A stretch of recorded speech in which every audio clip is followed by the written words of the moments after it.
Hi friends, கொல்லிக்கு வந்த சாப்பாடு கொடுக்கலான்னு அன்றைக்கே ஒரு அதிசயத்தை உங்ககிட்ட காட்டணும்னு நினச்சேன், காட்ட முடியல.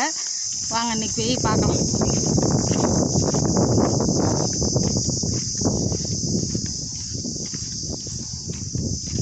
இருங்க, செப்பலாம்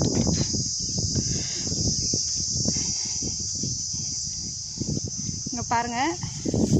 இதுதான் வந்து எங்கள் ஊர் அழகம்மா காலடி. இது அவங்க தங்கச்சி இங்கே துர்க்கையம்மா இருக்காங்க. அவங்கள பார்க்க வர்றதுனால காலை அழுத்தி வச்சு வந்த இடம் தான் இது. இந்த பாத குழி சொல்லுவாங்க இல்லையா, அந்த குழி தான் இது. இது வந்து ஃபஸ்ட்டு கல்கோரையில் இருந்தது. அங்கே அந்த கல்கோரையெல்லாம் எடுத்தனால இந்த தூக்கிட்டு வந்து இங்கே வச்சுட்டாங்க. இங்கே கொஞ்சம் தூரத்தில் தான், ஒரு 10 அடியில் தான் துர்க்கையம்மா இருக்காங்க. அவங்க தங்கச்சியை பார்க்கறதுக்கு வருவாங்க அப்பப்போ. அது வரும்போது பட்ட காலடி தான். இன்னொரு காலடி எங்கே இருக்குன்னாங்க, அது எங்கே இருக்குது தெரியல. அதையும் பார்க்கலாம். அதானே இது வரைக்கும் நாங்கள் பார்த்ததில்ல, இது ஒன்று தான் பார்த்துருக்கோம். சரி வாங்க, அடுத்தது துர்க்கை அம்மாவை பார்க்கலாம். இது இருக்காங்க, இவங்க தான் துர்க்கை அம்மான். வாங்க போய் பார்க்கலாம் கிட்ட போய். இந்த மண்டபத்தில் இருக்காங்களே, இவங்களோட காலடி தான் அங்கே இருக்கிறது.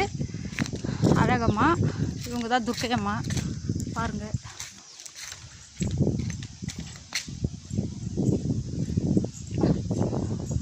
கொல்லிக்கு வந்தால் தான் சாமி பார்க்க வர முடியுது.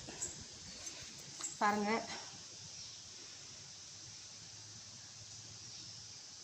இவங்க தான் எனக்கு ரொம்ப பிடிச்ச தெய்வம்.